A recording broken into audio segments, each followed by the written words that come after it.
శ్రీ గురుభ్యో నమః 2024 జూలై 21వ తేదీ ఆదివారంతో ప్రారంభమై 31వ తేదీ బుధవారంతో అంతమయ్యేటువంటి ఈ నెలలోని చివరి 11 రోజుల్లో సింహరాశిలో జన్మించిన జాతకులకి ఫలితాలు, సూచనలు, సలహాలు క్లుప్తంగా 3 పాయింట్లలో తెలియజేయబోతుంది. ఇక గమనించవలసిన అంశాలు కూడా కొన్ని ఉన్నాయి. ఏమిటంటే 139 రోజుల పాటు శని వక్రగమనం మీకు సప్తమ స్థానంలో, అలాగే 8 నెలల 12 రోజుల పాటు మీకు అష్టమ స్థానంలో రాహు శనిగ్రహ నక్షత్రం ఉత్తరాభాద్ర సంచారం, అలాగే మీకు దశమ స్థానంలో కుజుడు, గురువు రోహిణి నక్షత్ర సంచారం. అది ఎప్పుడంటే జూలై 26 నుంచి ఆగస్టు 15. వీటి యొక్క ప్రభావాలు కొంత అనుకూలంగా ఉంటుంటాయి, వ్యతిరేకంగా ఉంటుంటాయి. కానీ ప్రతి విషయంలో కూడా ఆచితూచి అడుగులు వేయాల్సిన అవసరం ఉంది. ఎప్పుడంటే ఇప్పుడు ఆల్రెడీ అన్నీ ఈ నెలలోనే స్టార్ట్ అయినాయి. రాబోయే 2025 మార్చి 16వ తేదీ వరకు ఈ రాహు సంచారం అంటూ ఉంది. కనుక కొంచెం ప్రతి విషయంలో ఆచితూచి అడుగులు వేయాలి. ఇక మొదటి పాయింట్కి వెళ్దాం. సింహరాశి జాతకులకి 21వ తేదీ ఉదయం నుంచి 25వ తేదీ ఉదయం 10:46 వరకు ఉన్నటువంటి పీరియడ్ అంతా కూడా ఒక 40 నుంచి 53% వరకు అనుకూలతలు ఉంటాయి. ఏదైనా చిన్నపాటి అనారోగ్యం లాంటిదున్నా అది సర్దుకుంటుంది. అది డాక్టర్ల ద్వారా కావచ్చు, లేకపోతే ఇంకేదన్నా కొత్త నిర్ణయాల ద్వారా కూడా సర్దుకుంటుంది. రుణభారం తగ్గించుకోవడానికి కూడా అవకాశాలు వస్తుంటాయి. నెక్స్ట్, శత్రు మీద కొంత విజయం పొందటానికి అవకాశాలు వస్తుంటాయి. శత్రువుల పైన పంజా విసరటానికి మాత్రం ప్రయత్నాలు చేయవద్దు.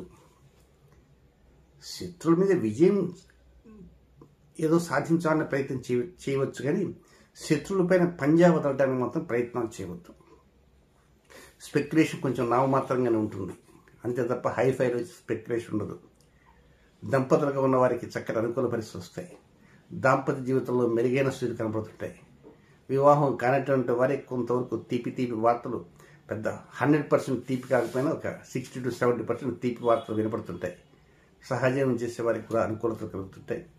ఇక వ్యాపార భాగస్వాములు ఉంటారు. జీవిత భాగస్వాములకి వ్యాపార భాగస్వాములు జాయింట్ వెంచర్స్ చేస్తుంటారు. అలాంటి వారికి కూడా అనుకూలతలు ఉంటాయి.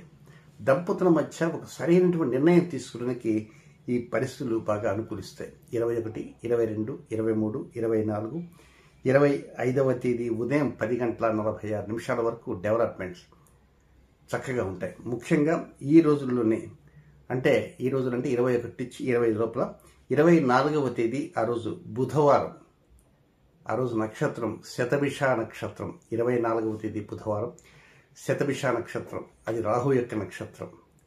మీకు కరెక్ట్గా మీకు 7వ స్థానంలో శనితో చంద్రుడు కలిసి ఉంటాడనమాట.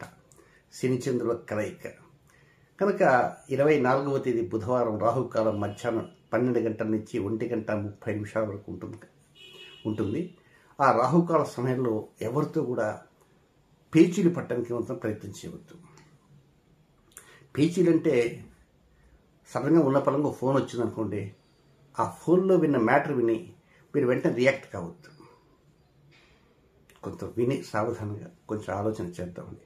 ఒకవేళ ఇన్ కేసు మీరు రియాక్ట్ అవ్వాలనుకుంటే ఆ రాహుకాలం వెళ్ళిన తర్వాత రియాక్ట్ కావడానికి ప్రయత్నం ఉంటుంది చేయండి. కాబట్టి రాహుకాల సమయంలో నెవర్ రియాక్ట్. ఒక ఫోన్ కాలే కాదు, ఏ విషయంలో అయినా ఎవరితో మాట్లాడుతూ ఒక్కోసారి వెహికల్ మీద పోతుంటారు, వాడెవడో వచ్చి వెహికల్ కొంచెం తగిలిస్తాడు, ఇంకా ఆమెనే చొర్రమని లేస్తుంది కొంతమంది కోపం. కనుక ఏదైనా 24వ తేదీ బుధవారం కొంచెం అప్రమత్తంగా ఉండాల్సిన అవసరం ఉన్నదని గమనించండి. ఆవేశంగా మాట్లాడటం, కొట్లాడకపోదాం అనుకోవటం, ఇలాంటివన్నీ కూడా తగదు. అనుకూలంగా పరిస్థితి ఉన్నప్పటికీ కూడా ఆ సమయంలో మీరు అట్లా రియాక్ట్ అయ్యేటువంటి అవకాశం ఉంటే కనుక దానికి స్వస్తి చెప్పాలి. ఇక సెకండ్ పాయింట్కి వచ్చేసి 25వ తేదీ ఉదయం 10:46 ప్రారంభమై 29వ తేదీ సాయంత్రం 4:46 వరకు ఉండేటువంటి ఈ సమయం, ఇది ఎందుకు పనికిరాదు, యూజ్లెస్ టైం. అనుకూలంగా ఫలితాలు ఉన్నాయి అనుకుంటారు, ఏదో చేస్తుంటారు, కుస్తీ పడుతుంటారు, ముందుకు పోతుంటారు, మళ్ళీ వెనక్కి వస్తుంటారు, ముందుకు పోతుంటారు, వెనక్కి వస్తుంటారు. ఒక్కోసారి అష్టమచంద్ర దోషం అంటారు. కనుక అష్టమచంద్రుడు ఉంటే అక్కడ పర్టికులర్గా ఆ రాహువుతోటి చంద్రుడు కలుస్తుంటారు అనమాట. కనుక కొంచెం అప్రమత్తంగా ఉండాలి. ఒక్కోసారి చేతిలో ఉన్నటువంటి డబ్బులు కూడా ఖర్చు అయిపోయే అవకాశం ఉంది.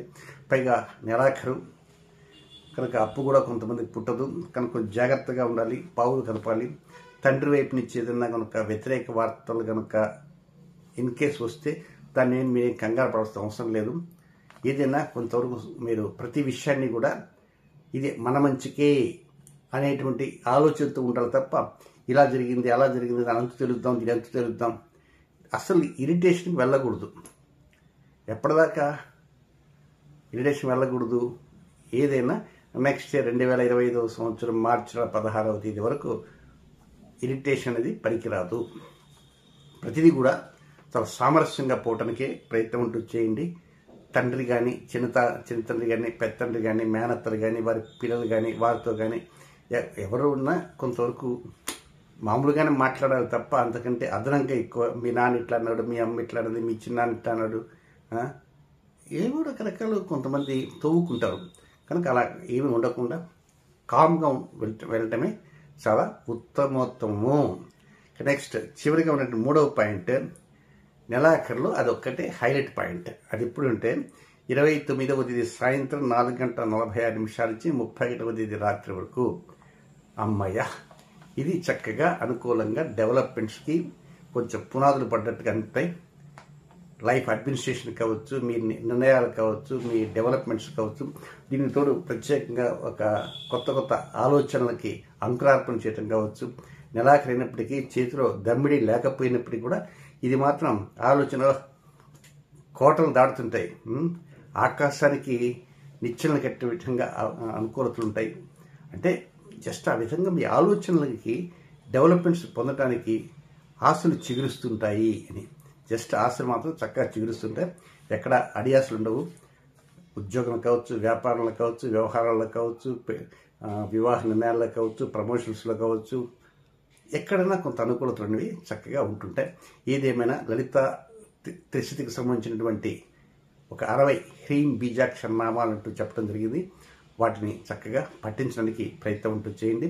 దీంతోపాటు వేపాకు స్నానం కూడా త్వరలో వీడియో అందిస్తాను. ఈ రాశి ఫలితాల వీడియోలు కాగానే ఆ వీడియో కూడా చూడటానికి ప్రయత్నం ఉంటూ చేయండి. నెక్స్ట్ ఇంకా ఈ 11 రోజుల్లో సింహరాశిలో జన్మించినటువంటి జాతకులకి ఒక్కొక్క నక్షత్రం వయసు కొంత సమయాలు అనుకూలం కావు. అవి ఎప్పుడెప్పుడంటే సింహరాశి జన్మించిన మఖా నక్షత్ర జాతకులకి 24వ తేదీ సాయంత్రం 6:14 నుంచి 25వ తేదీ సాయంత్రం 4:16 వరకు. ఇది ఎగెన్స్ట్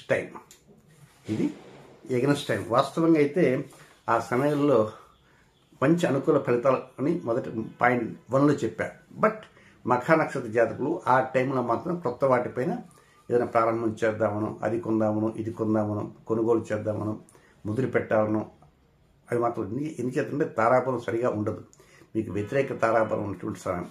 నెక్స్ట్ పూర్వ పరుగుని పుబ్బా నక్షత్రంలో జన్మించిన జాతకులకి 25వ తేదీ సాయంత్రం 4:16 ప్రారంభమై 26వ తేదీ మధ్యాహ్నం 2:30 వరకు ఉండేటువంటిది ఈ పూర్వ పరుగుని పుబ్బా జాతకులకి ఇది అనుకూలమైన సమయం కాదు. రొటీన్ కార్యక్రమం మాత్రం చేసుకోవచ్చు. నెక్స్ట్ 3వ నక్షత్రం ఉత్తరా నక్షత్రం మొదటి పాదం. ఉత్తర నక్షత్రం మొదటి పాదంలో జన్మించిన సింహరాశి జాతకులకి 26వ తేదీ మధ్యాహ్నం 2:30 నుంచి 27వ తేదీ మధ్యాహ్నం 1 గంట వరకు వారికి అనుకూలమైనటువంటి సమయం కాదు. ఏది ఏమైనప్పటికీ ఇప్పటి నుంచి నెక్స్ట్ ఇయర్ మార్చి 16 వరకు ఉండాలి. కొంచెం జాగ్రత్తలు తీసుకోవాలి. 2025 మార్చి ఆఖరికి మార్చి 29కి అష్టమ శని తొలుగుతుంది. తొలగి ఎక్కడికి పోతుంది? 9వ స్థానంలోకి శనిపోతుంది. అక్కడ ఉండేటువంటి కథలన్నీ అక్కడ ఉంటాయి. దాని గురించి మీరేం ఆందోళన చెందకుండా ధైర్యంగా మీ ఇష్టదేవానికి ప్రార్థన చేస్తూ చక్కగా మంచి అనుకూలత రావాలని మనసారా భగవంతుని ప్రార్థిస్తూ లలిత త్రిశతికి సంబంధించినటువంటి హ్రీం బీజాక్షర నామాల్ని ప్రతినిత్యం పఠించడానికి ప్రయత్నం చేయండి. శుభం.